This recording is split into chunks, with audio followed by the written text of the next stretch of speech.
Brew Strong is brought to you by Blickman Engineering, home of the top-tier brewing stand. Visit them online at blickmanengineering.com.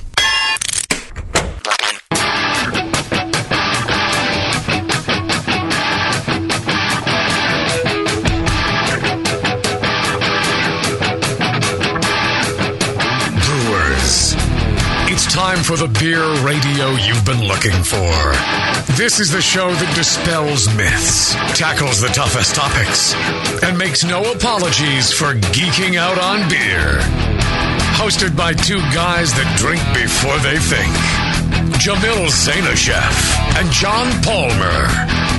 This is Brew Strong.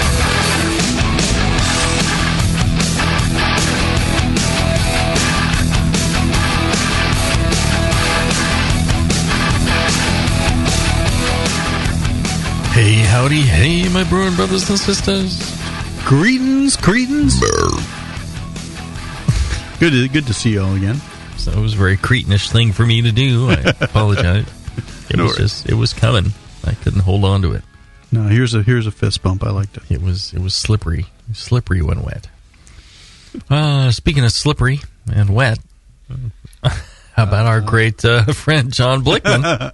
When he's standing in the rain without a hat, yeah. Yeah, no, they make great products for innovating your homebrew. That's right. Blickman Engineering, they've been great sponsors and great friends, and very happy to continue that long-standing relationship. Yeah. In fact, if you look in the archives, you'll see a show a couple weeks ago where he was with us in the studio. Yeah. Had a real good show on nano brewing equipment and so on. Mm-hmm. Yeah, he was in doing something with More Beer there. Right. More Beer now is carrying all the full line of Blickman Engineering products. So you can go there. You can go to northernbrewer.com. They've got them all as well. Yep.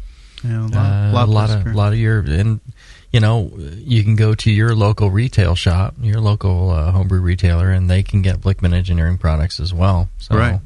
I would try there first and support your local homebrew shop. But that Blickman Engineering stuff, that's some good equipment. It just really is. I use it all the time. Yep, there you go. So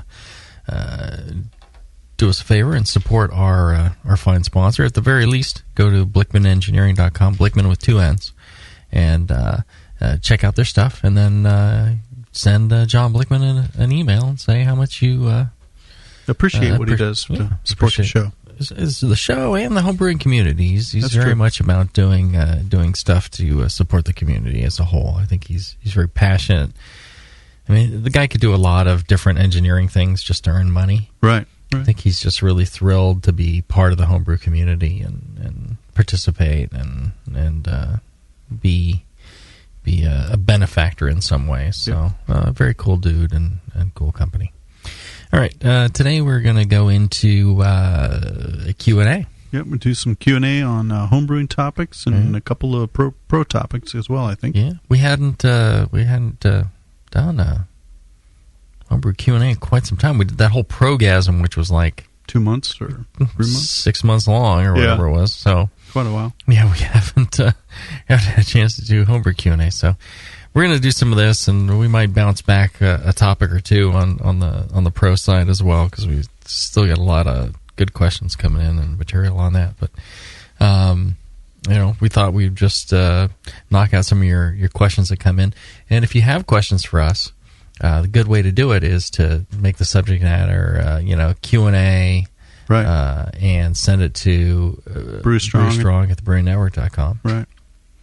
And then we'll get it, and we'll compile them, and we'll have more Q&A shows like this. We'll print them out, we'll highlight them, we'll fold them into airplanes, and maybe we'll answer them. We'll kind of sound out the difficult words for JP, and but actually, I'm going to pay for that. I'm going to have to read this one myself. Right. So go ahead. Yeah, you guys are reading these now, so have fun. Yeah. Well, this one's from brewer Jan Halverfeld. Sure. Something like that. Sugar additions. And he goes, "Hey guys, for a long time, been brewing West Coast inspired beers, but now I find myself brewing more standard Belgian beers." He says, "I recently brewed a Category 18D Belgian Golden Strong Ale using a recipe from my battered copy of Brewing Classic Styles, and it calls for plenty of candy sugar." He says he's using 1.2 kilograms or almost 3 pounds, and started wondering about how to add that to his fermentation. Should he put it all in the boil? Should he hold some out and feed that sugar to the fermentation bit by bit? He says he went the additions to the fermentation route, and his question is my procedure just extra work, and will the result have been just the same if he had put it all into the boil? So. No, the result's different. I guarantee that. How different it is, that's the question. So generally, if you're using a lot of simple sugar, and you can sometimes have trouble getting the beer to finish out as dry as you want. Right. You can go ahead and start fermentation without any of the sugar. Let the yeast chew through all that maltose, and as you see things start to slow down, you go ahead and you make up a slurry, a really thick slurry of the sugar, and then you dose it in and add that. You can add a little bit every day, and get the yeast to continue fermenting, and that's about the best way to get to, especially when if you want to do a really high alcohol beer, that's one of the tricks to do that. But if it's a smaller amount of sugar, if it's 10% or less, then I wouldn't worry about it. Just make sure you pitch enough yeast. If it's a higher amount of sugar, then maybe you should consider this. But I guarantee it makes for a different beer. It's just, it may not be that significant. Yeah, I think the point you bring up about the 10%, it's a good rule of thumb in terms of the amount of simple sugars that you have in the beer. If you have more than that and you're going to put it in all at once at the beginning, then there is a tendency for the yeast to focus on the simple sugars and leave the more complex, maltose, maltotriose, unfermented. Mm-hmm. And then you can have a higher than desired finishing gravity. All right. All right. So, good question. Good question. All right, let's do this. Let's take a short break. When we come back, more of your questions after this. When you hear Blickman Engineering, think innovation, passion, quality, and customer service. Blickman gear is designed by brewers to give you a sense of pride in your equipment. At Blickman, they know what makes brewing a pain and build gear that makes it fun. Like the intuitive beer gun, a completely different approach to filling bottles. The Therminator Wort Chiller, a new take on a plate chiller that's sized for flow, performance, and the high groundwater temps homebrewers face every day. The Brewmometer, a brilliant weldless thermometer design with brewing parameters right on the dial. The Auto Sparge, ultimate simplicity for preventing an overflow or running your mash tun dry. And much more, like the modular top-tier brewing stand, conical fermenters, and their Boilermaker brew pots. With more cutting-edge equipment coming soon, keep up with the latest from Blickman at blickmanengineering.com and stay on the cutting edge. Where can you still find $7.95 nationwide shipping, a friendly, knowledgeable staff, and all of the stuff to brew for less? Homebrew Stuff. Isn't the Homebrew Stuff a sexual maneuver? Homebrew Stuff is the largest homebrew supplier in the Northwest and can be found in Garden City, Idaho, and online at homebrewstuff.com. Equipment and ingredients for brewing beer and wine, soda and liquors, books, instructional DVDs, beginner kits, and a great selection of grain and hops. Homebrew Stuff also has dozens of free videos online to help make brewing easier. Visit homebrewstuff.com now for the best prices with their match or beat guarantee. BN Army members can take 10% off their first order with the coupon code BNARMY. Kegs, regulators, faucets, towers, carboys, conicals, barrels, you name it. Get your homebrew stuff for less at homebrewstuff.com. Homebrew Stuff. Not a sexual maneuver. Just the best prices and great service on all the stuff you need. homebrewstuff.com. Hey, my brewing brothers and sisters, this is Jamil Zainashev, and I love a bold, hoppy beer, one that spits resin in your face and makes you cry, uncle. There are a lot of great hoppy beers out there, but at Heretic, we want to make something as bold, dank, and resiny as possible. We use hops at every chance we get, including multiple dry hop additions. The result is Heretic Evil Cousin. This light golden, 8% Imperial IPA has an easy malt character that helps take the edge off the massive bittering, but it takes a back seat to the in-your-face hop character. We make sure this beer finishes dry so the hops can jump out and slam you in the taste buds. If you can't get enough hoppy goodness, Evil Cousin is your cup of tea. Cheers.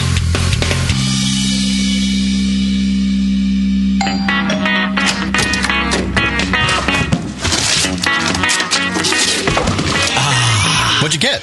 More brewing ingredients? Yep. You know what I love about Brewmaster's Warehouse? The $6.99 shipping? Well, yeah, but... the in-store classes for beginning brewers. Yeah, that's cool, but... The Brew Builder. Creating and saving your recipes online is awesome! No, I mean, yes, but... The cheese-making supplies. No. The wine-making supplies. The distilling equipment and liquor flavorings. All that stuff is awesome, yes, but what I really love is that the guy who runs it is totally hot. And that Brew Builder software is awesome. Oh, yeah. Brewmaster's Warehouse brings you flat rate shipping on great equipment and ingredients to make beer, wine, cheese, and spirits at brewmasterswarehouse.com. And if you're in Georgia, stop by Brewmaster's Warehouse Monday through Saturday from 10 to 6. Visit brewmasterswarehouse.com today because it's totally hot. Oh, yeah. Since the first time the Brewing Network microphones turned on, More Beer was behind it. More Beer sponsors the programming on the BN because, like you, they love brewing. And like the Brewing Network, they love sharing their knowledge. Morebeer.com isn't just a website to place your next equipment or ingredient order. Morebeer.com also gives you access to free beer information that will make you a better brewer. Go to morebeer.com and click into the Learning Center. You'll find podcasts, technical facts, video tutorials, and more, including access to The Buzz, More Beer's social network of more than 5,000 members.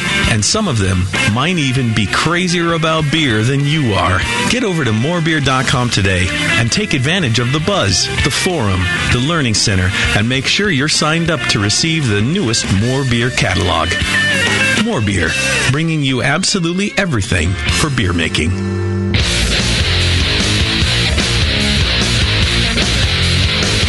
Back to the two guys that know how to turn beer into beer. This is Brew Strong. All right, we're back. We're doing a live Q&A show with plenty of beer.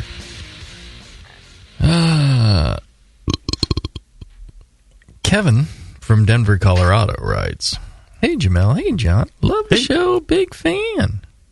I think that's how Kevin sounds. Yeah, we'd love to hear that. I have a question concerning sugars in beer, such as honey, Belgian candy syrup, etc. How does it work with the beer wort mostly?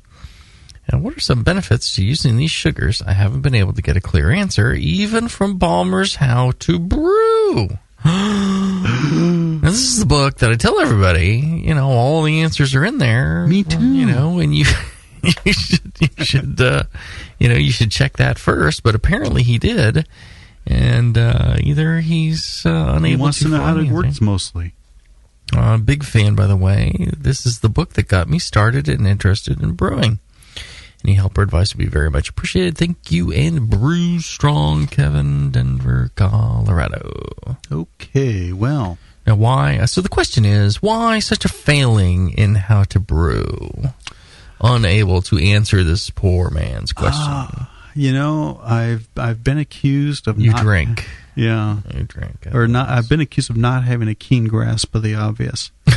Okay. So, yes. I may have forgotten to put in there why you would use simple sugars in the beer. But we talk about it all the time. Yeah, but we'll recap and reasons you use simple sugars in the beer, such as honey, or and table sugar and other sugars. One, they thin down the body of the beer. Double IPA is a good example. Well, hold on a second. Not necessarily. They don't necessarily thin down the body. Okay. Without because I would think that if you discounted the gravity, I would think for the same starting gravity, right, it is a thinner body than if you used all malt. Yes, that is what I intended to say. Yes. Good point. Because somebody asked me about that later on. They're like, so how does it thin the body? Yeah. And I'm like, well, compared to barley, sugar, maltose. Right. Mm-hmm. Yeah, it's your simple sugars, honey, etc.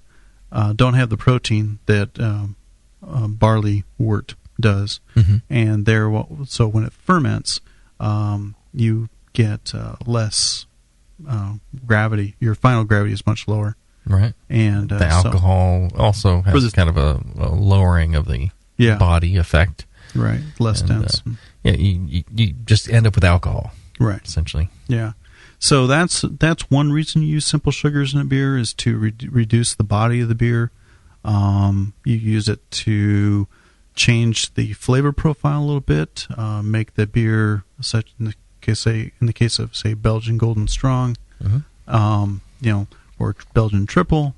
The use of sugars helps. And besides reducing the body, it also tends to kind of brighten the flavor.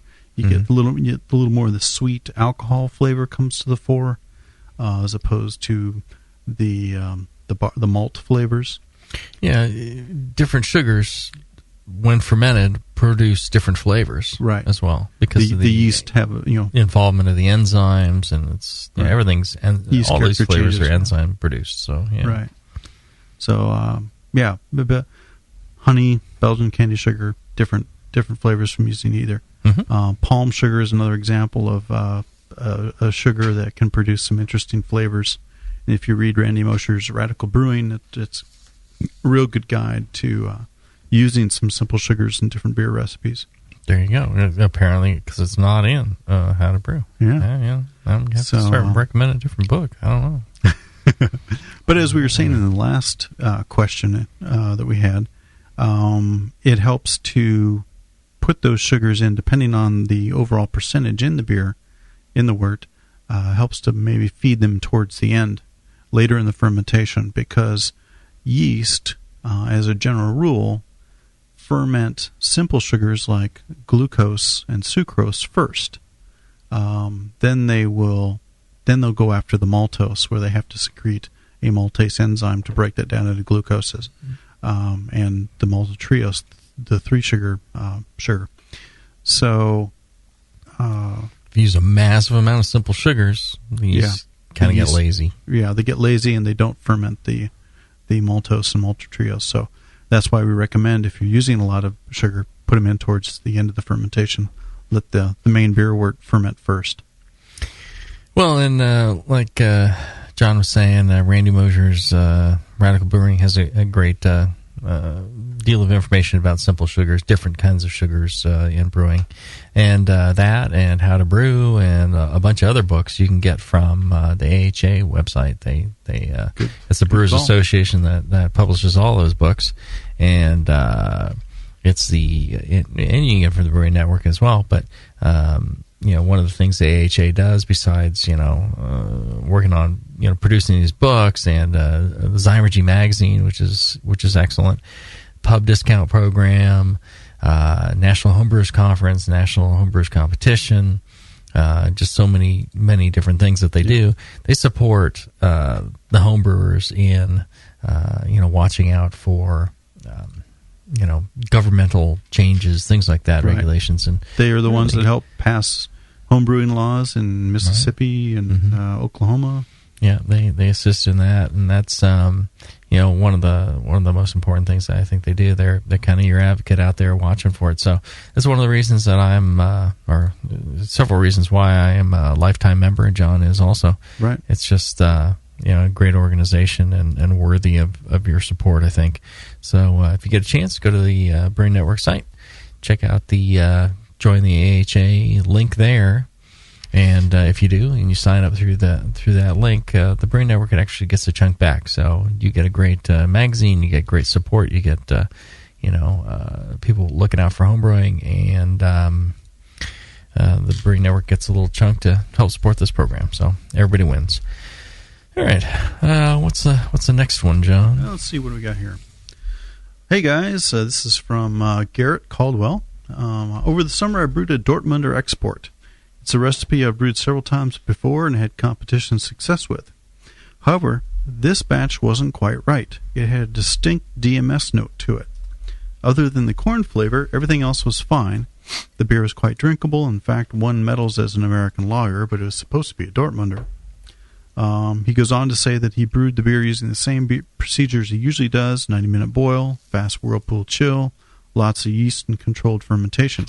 Same malt supplier, Roar. I noticed he doesn't say what yeast strain he used, or if it was the same yeast strain as he'd always used. But the only difference from previous batches was that I switched from using the mill at the homebrew shop and purchased his own mill, which had a finer crush.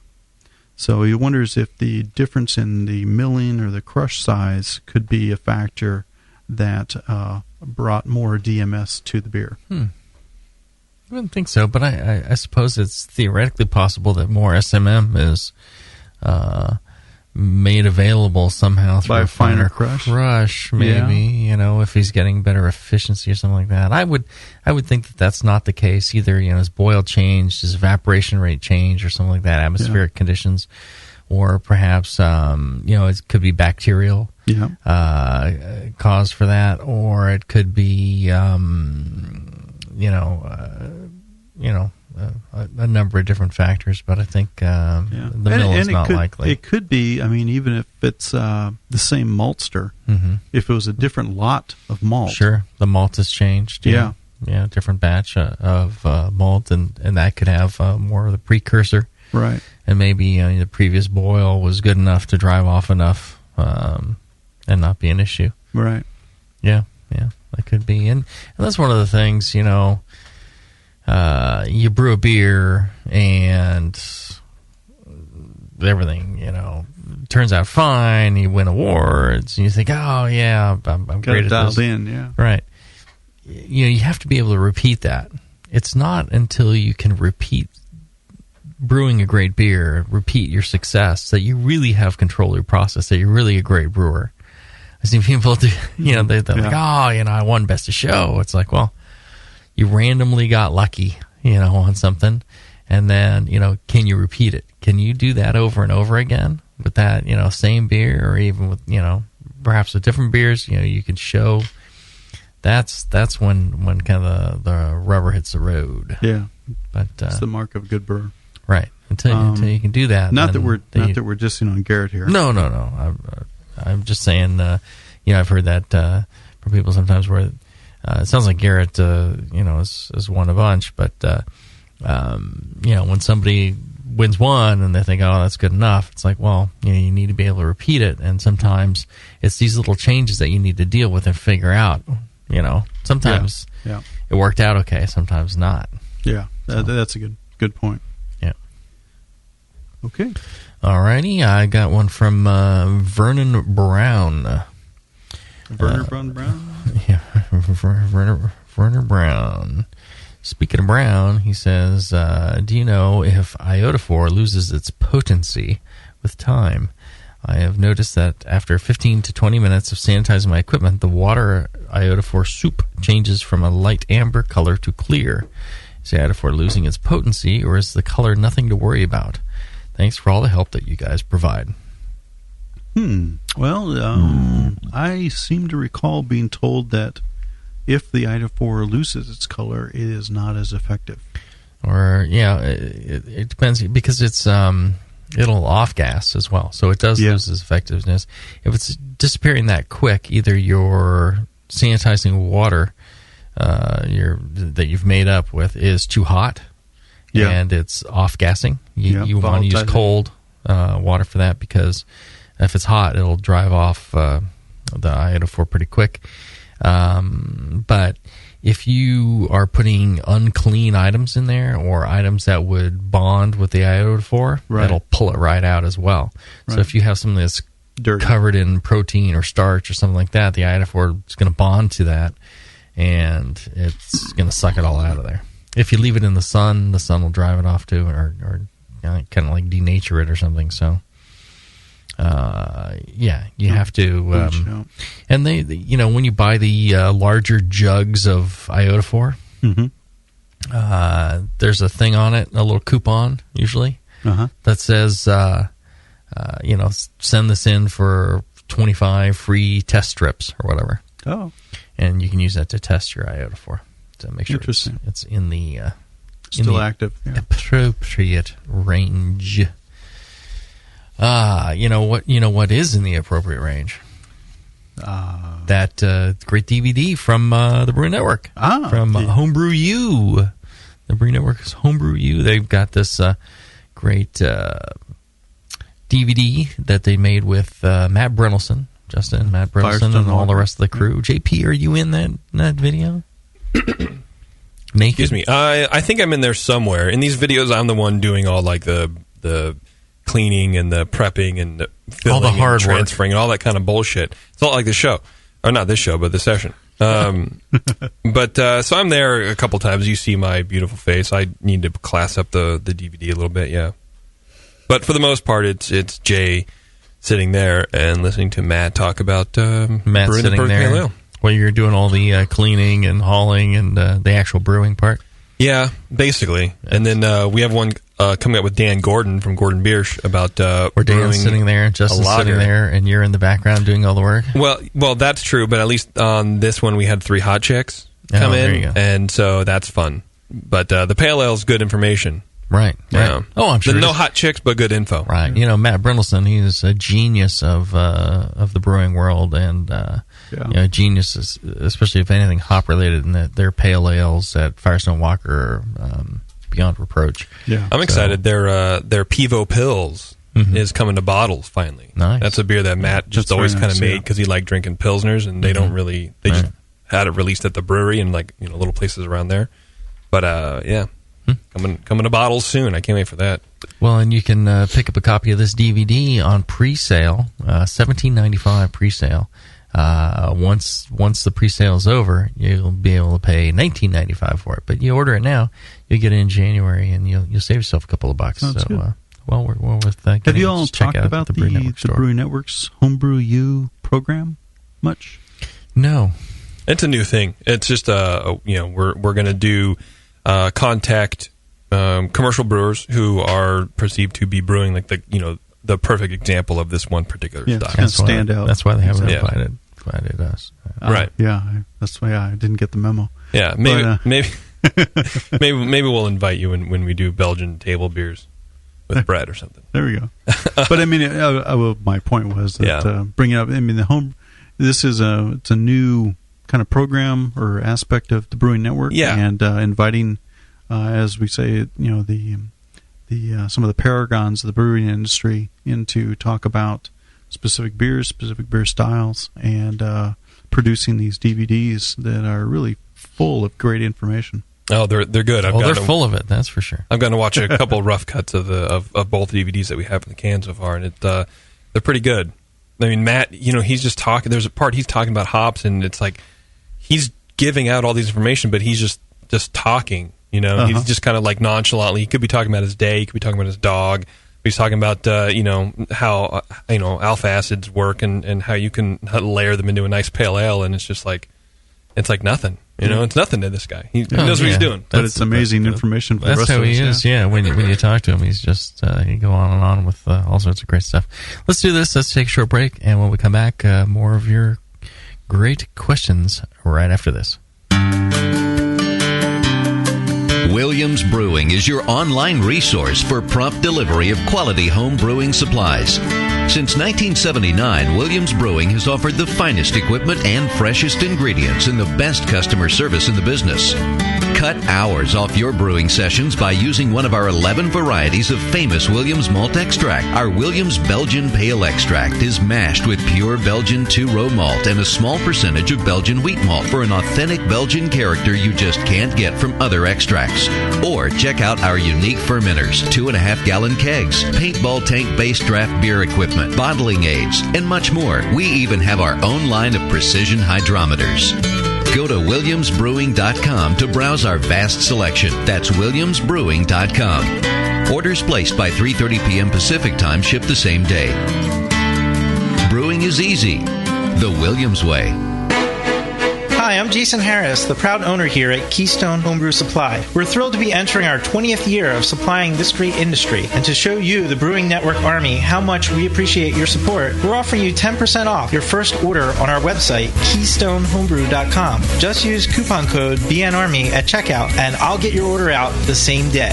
My goal at Keystone Homebrew Supply has always been to have a complete supply of everything a brewer could want. When you place your order online or when you come into our store, it's our goal to have everything on your list and more. One aspect of KeystoneHomebrew.com that we're really excited about is the ability to fulfill customers' exact grain bills. Do you hate to wait? Keystone Homebrew Supply can get your precious yeast and hops to you within just one day if you live between Connecticut and Virginia, and within 2 days east of the Mississippi. KeystoneHomebrew.com. Coupon code BNARMY. I'm Jason Harris, and I approve this message. Hi, I'm Jamil Zainasheff, and in addition to my work on the Brewing Network, I write the style profile column in every issue of Brew Your Own magazine. Hi, I'm Sean Paxton, and when I'm not prepping for the Homebrewed Chef on the Brewing Network, you can find me writing articles on how to cook with your homebrew for Brew Your Own magazine. Greetings, cretins. This is John Palmer, and when I'm not writing for Brew Your Own, I'm reading it. John Palmer, Sean Paxton, Jamil Zainasheff. If you love listening to them on the Brewing Network, you'll love reading their articles, tips, and recipes in the pages of Brew Your Own magazine. Join Jamil, John, and Sean 8 times a year in Brew Your Own. And when you subscribe to BYO on the Brewing Network website, half of your subscription price goes right back to the BN to support great beer and food programming. So sign up for Brew Your Own magazine through the BN website today so you can listen and read your way to better homebrew. When Michael Fairbrother started moonlighting, he had no idea how quickly his dream was going to grow. Having homebrewed for 15 years, Michael decided to go pro, but not with beer. While attending his homebrew club meetings, he saw ladies knocking their men out of the way to try his mead. Moonlight Meadery is now 2 years old and can produce 200,000 bottles a year. It's the first New Hampshire winery to ever distribute to California and Australia. In fact, you can find Moonlight Meadery meads in Connecticut, Massachusetts, Maine, Rhode Island, Vermont, and New Hampshire, and they ship direct to 17 states. They produce 56 different varieties of mead and are unlike anything you've ever seen on the market. Michael Fairbrother at Moonlight Meadery is a real success story that can make the BN Army proud. Visit Moonlight Meadery in Londonderry, New Hampshire, or online at moonlightmeadery.com.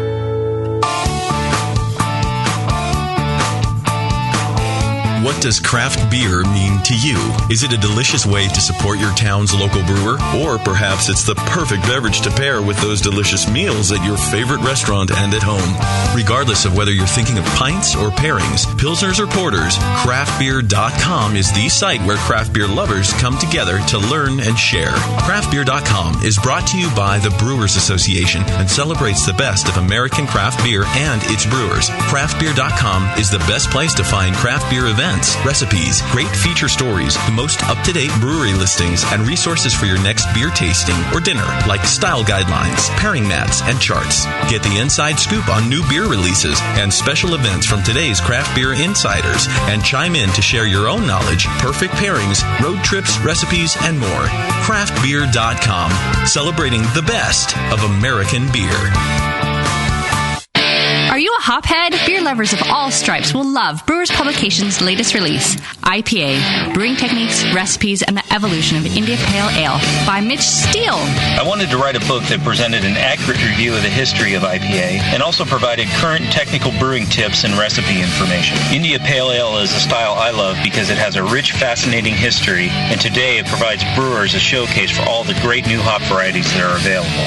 I'm so proud of this book, and I know you'll enjoy all the recipes and thoughts from so many of the world's great IPA brewers. IPA is available now from Brewers Publications at brewerspublications.com and your favorite homebrew store. Order your copy today and take your hop-forward beers to the next level.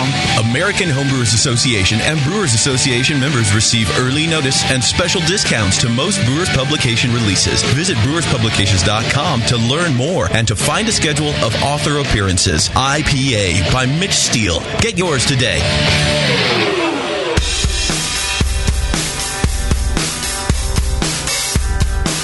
Back to your hosts, Jamil Zainasheff and John Palmer. Putting the testicles in technical. This is Brew Strong.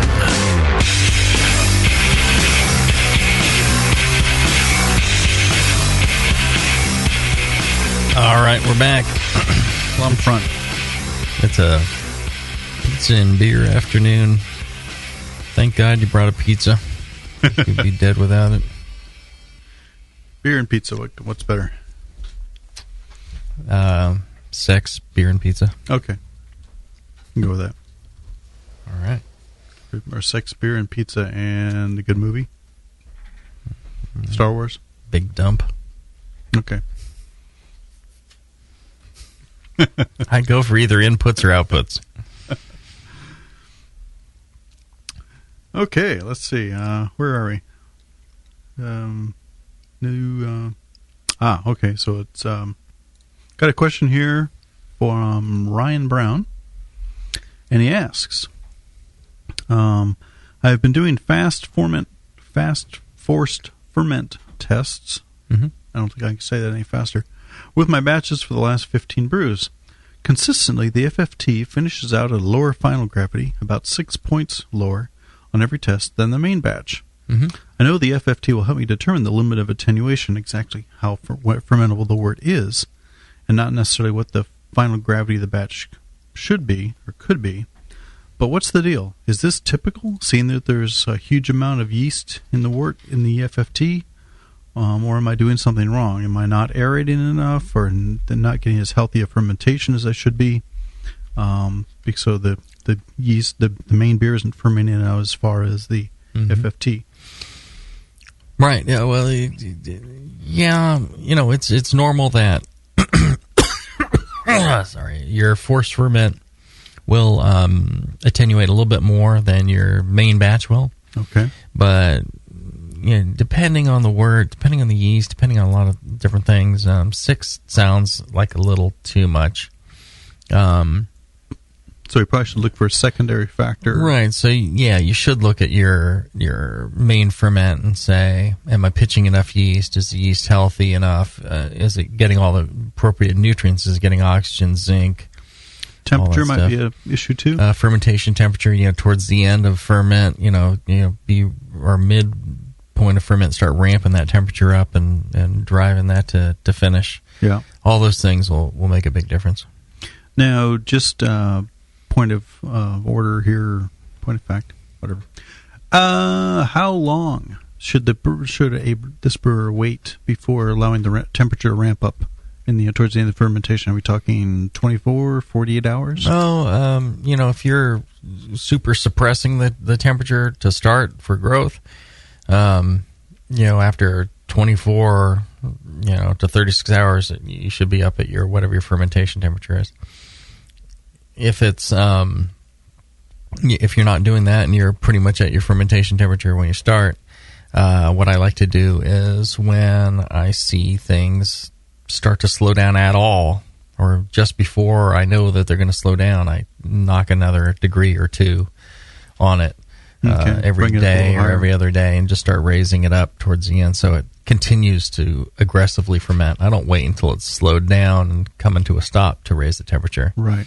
Because then it can be kind of late. The yeast have kind of given up. Done their business. And, pretty much most everything of what you're going to get flavor-wise is already determined by, how you treated the yeast at the beginning. Okay. And I believe those, like, as you said, a lot of the big flavor compounds are produced in the first 12, 24 hours. That's correct? Right, during the growth determines a lot of it. And there's a lot of enzyme action during that time as well.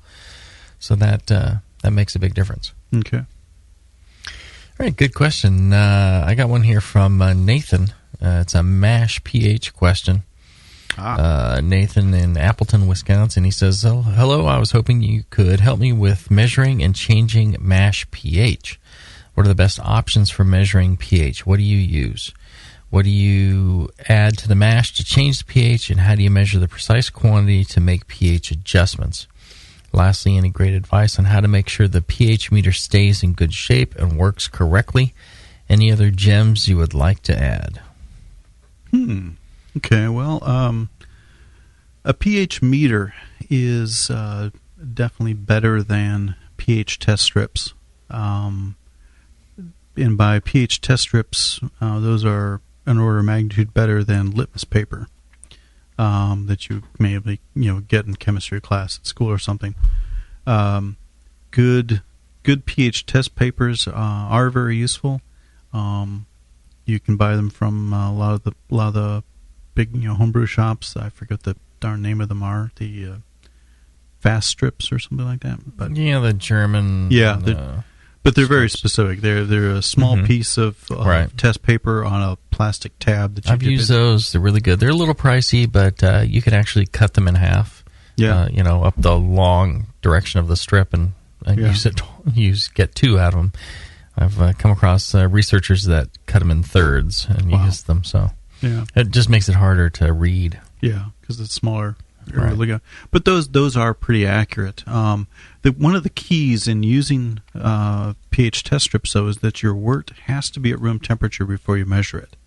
The color indicators on those strips are intended to work, or they're calibrated for room temperature. And by room temperature, I mean somewhere around 70 degrees Fahrenheit, 20 degrees C. The great thing about it is it takes very little wort to do. So you can get yourself like a quarter teaspoon and dip the wort in that. Put it on a plate. Touch it to you put it on a plate, or you can just touch it to a ice cube. Get a metal one, touch it to an ice cube. Almost instantly, it's down to room temperature. Yeah, and then you can dip the pad in the quarter teaspoon, and that'll do it. That's a good point. For a pH meter, you need to calibrate your pH meter. You need to keep your electrode wet between uses. There's storage solution, and even the ones that say they're temperature correcting, right? They're not really. They just work at higher temperatures. It doesn't destroy them to work them at higher temperatures. Okay. It's not adjusting for temperature, because if there is no thermometer there that it's measuring the temperature with and feeding back to a different, a lot of them are just.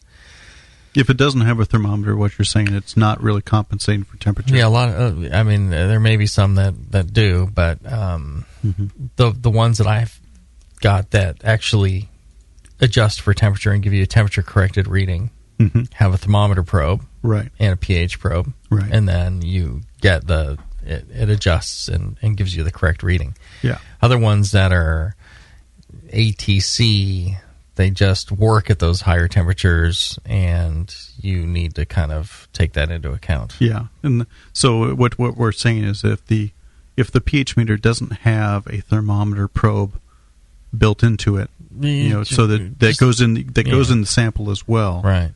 That to measure the temperatures. Just check and make sure. Yeah, but that type of pH meter that has a separate thermometer probe that you put in the sample will adjust for temperature, and it will tell you the actual pH of your sample at the temperature the sample is.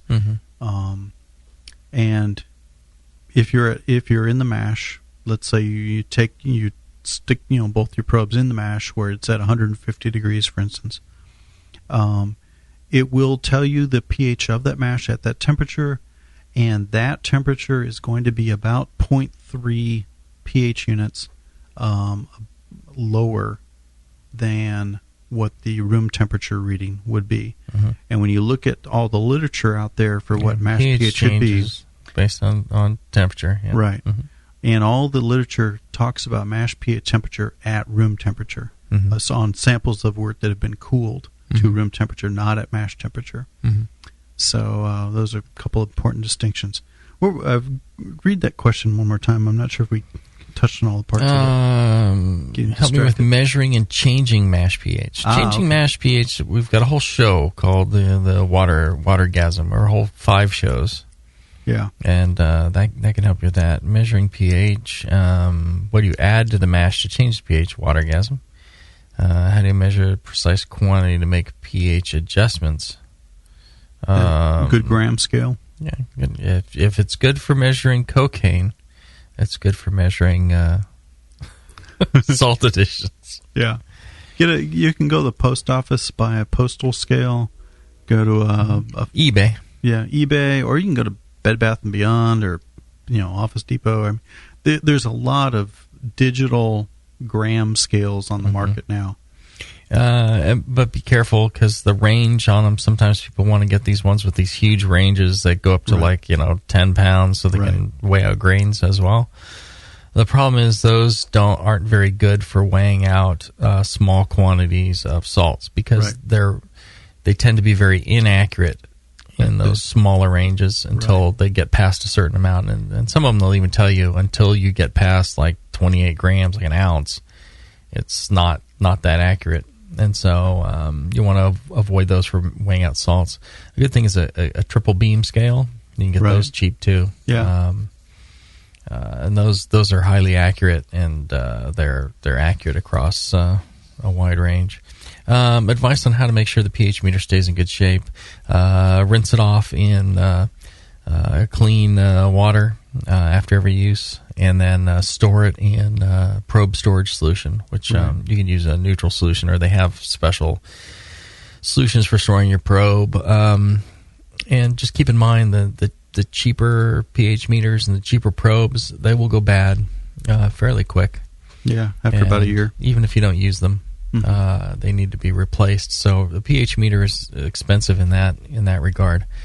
Sometimes you can kind of recondition them if they've dried out and get them to work again, but they do wear out. So your cheapest option is the high quality pH strips, but even those will go bad over time too. So, but much longer and much more durable than the pH meters. So if you're brewing a lot, then you need just a pH meter. And again, eBay on that one's always good. Good stuff. Okay. Let's see. Well, our next question is really more of a show topic suggestion. Nice dude from Canada, Ace Paradise. He says, Jamil, John, the rest of the Brewing Network, thanks for years of free knowledge. My brewing has improved tenfold. However, my wife and kids think I need another hobby other than listening to the Brewing Network. I disagree. He says he makes mostly meads and ciders because his local homebrew shop won't order a lot of the beer stuff, and Northern Brewer won't ship to Canada. Well, more beer will. But he says he wants to step up his game a bit. He says, as much as I'd like to spice things up in the bedroom, I really want to spice things up on my fermenter first. The problem is I really don't know how.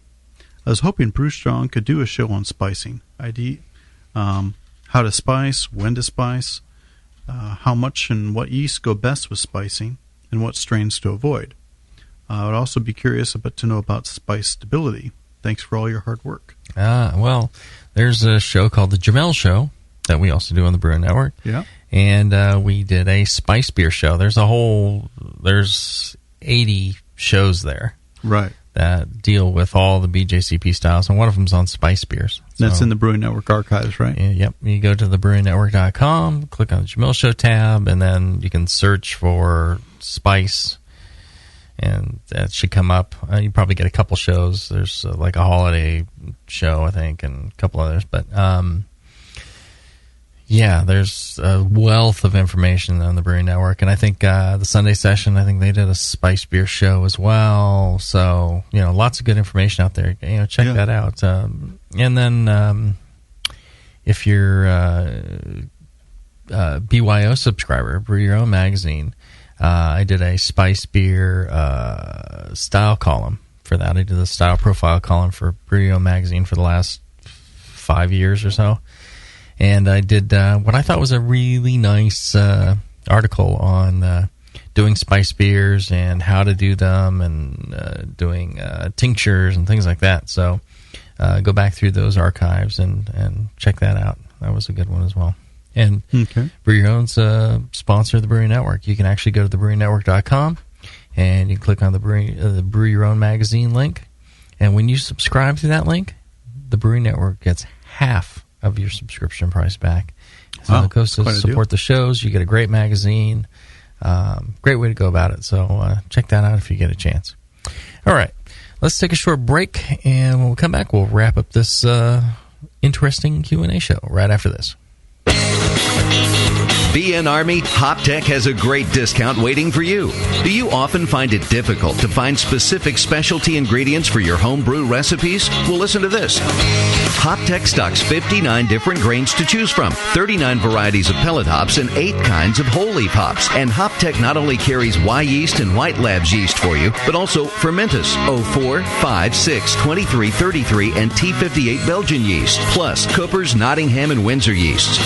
Got your recipe ready to go? Pick up some great brew gear like new long and short sleeved shirts, games, and more. HopTech's new website is being updated every day with new items. If you don't see it, call the shop. They're open 6 days a week. BN Army and AHA members get a 10% discount, and active military personnel get 15% off. Visit HopTech.com today for great selection, great service, and a great discount. HopTech.com. That's it. I've had it. I am never putting hops in my beer again. What? Why? It's just too ridiculous. Insane prices, stupid contracts, high shipping costs, crappy selection. Dude, you need Nico Brew. Nico Brew will rock your f***ing face right the f*** off your f***ing skull. $5 shipping to all 50 states. Plus fantastic international rates get you low prices on Nico Brew's great selection of hops and more. Whether you're a home brewer, a pro brewer, or a homebrew shop owner, Nico Brew can get you the hops you need in increments big and small, single orders, spot buys, or full contracts. And there's only one place to join the uber special secret elite bare bones club where you'll get the best deals anywhere. Holy shit! NicoBrew.com. NIKOBREW. Nico Brew, your bare bones buddy in the brewing business.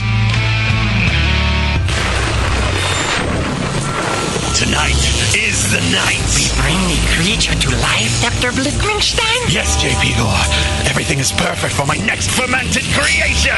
My doctor, the storm is too far away. We'll never have enough power to isomerize the creature's alpha acid. Yes, J.P. Gore, we will. For I have in my possession the Tower of Power. Blickman's new Tower of Power is the evolution of automation. Control hot liquor, sparge, and mash temps like a pro. The Tower of Power is a high-quality gas-fired rim system that works with your current brewing setup. With ultra precision, the tower can hold your mash to 1/2 of a degree Fahrenheit. Precision and repeatability. The Tower of Power is the answer to automatic, fast ramp times. See more at BlickmanEngineering.com. Bring your next creation to life with the Tower of Power. Dr. Blickmanstein, with the Tower of Power, you can probably give me an afternoon at the pub to enjoy a pint. Don't be silly, J.P. Gore. We have beer to brew. When I order a beer, I want my server to know more about it than I do. I want someone who enjoys good beer and loves helping others enjoy it too. I want someone who knows how to pour a perfect pint for any beer style. I want a Cicerone. The Cicerone certification program is creating the type of people who help you enjoy great beer. Home brewers and craft beer lovers know beer is more flavorful and complex than ever, and it takes some serious knowledge to store and serve beer right. Cicerones know beer. There are 3 levels in the Cicerone program: Certified Beer Server, Certified Cicerone, and Master Cicerone. Cicerones are truly the sommeliers of beer. The best beer locations have a certified Cicerone on staff. Relaxed and unpretentious, Cicerones are tested on storing and serving beer, beer styles, flavor and tasting, the brewing process and ingredients, and pairing food with beer. Learn more about your next beer guide at cicerone.org. Certified Cicerone, because it takes top talent to present a perfect pint. All right, BN Army, it's trivia time. What's the only homebrew shop with over 1,000 recipe kits, $4.99 shipping on orders over $100, and is also home of the Wolf shirt? The one and only answer is Austin Homebrew Supply. For over 20 years, they've specialized in creating recipes such as the best-selling Texas Blonde Ale, Apocalypso, Hop Bomb 2.0, and Double Chocolate Stout. And they just recently unveiled their small grain kits that produce 1 gallon of beer. Visit AustinHomebrew.com to browse their extensive catalog of equipment and ingredients. They also have mini clone recipes of your favorite commercial beers. They're the exclusive retailer of Brew Vent yeast fuel as well, yeast nutrient, and the all-new Bodybuilder. Follow Austin Homebrew Supply on Google Plus to participate in video hangouts on popular brewing topics. So visit austinhomebrew.com today and make sure you sign up for their weekly email with news and specials. Austin Homebrew Supply, austinhomebrew.com. A vial of White Labs yeast is the key to your best beer. When you open a vial of White Labs yeast, you're giving your beer its best chance for a perfect fermentation. In addition to their already incredible variety of yeasts, White Labs is proud to announce WLP 90, San Diego's super yeast, now available year-round. WLP 90 is super clean, super fast fermenting, with low esters and has a neutral flavor and aroma profile. It's alcohol tolerant and highly flocculent. For more of the latest White Labs news, click over to whitelabs.com, where you can read reviews of yeast, learn in the lab section, and join the customer club. And if you should find yourself in San Diego, White Labs has a brand new training facility for craft brewers and home brewers alike. Whitelabs.com. Discover yeast, nutrients, enzymes, and more for commercial breweries, home brewers, and homebrew stores. White Labs. It's all in the vial. Back to the beer guys that make other beer guys look like wine guys. Brew strong.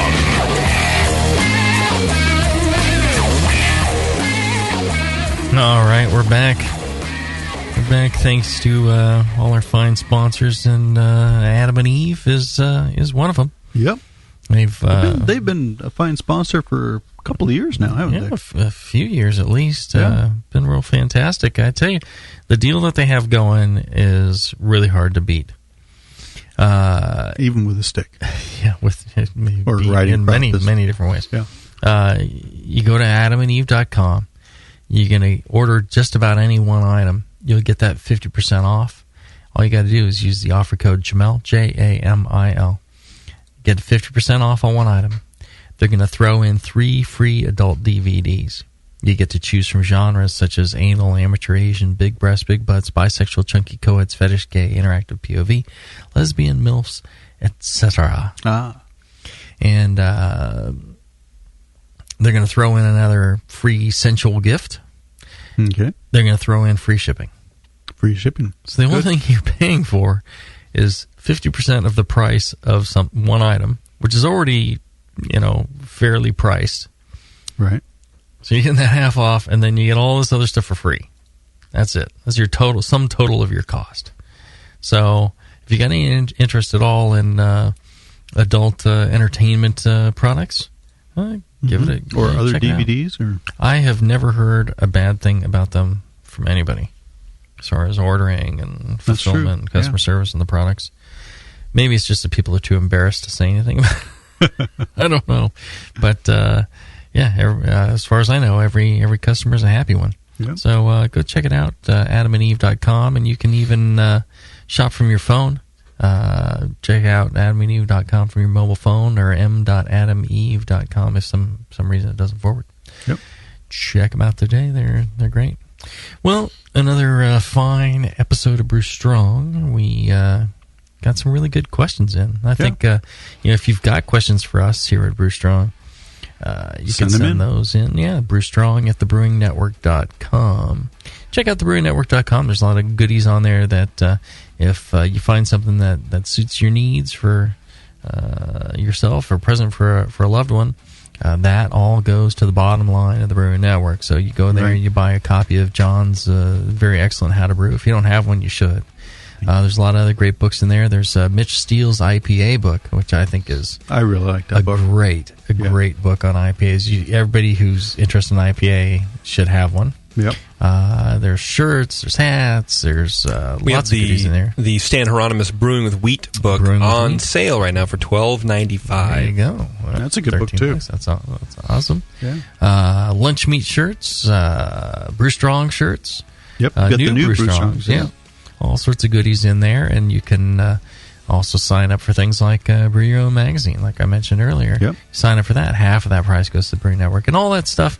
It's not just to sell you a bunch of stuff. It's really done to support the Brewing Network, and so you get some goodies along with a bunch of great free information. So check it out.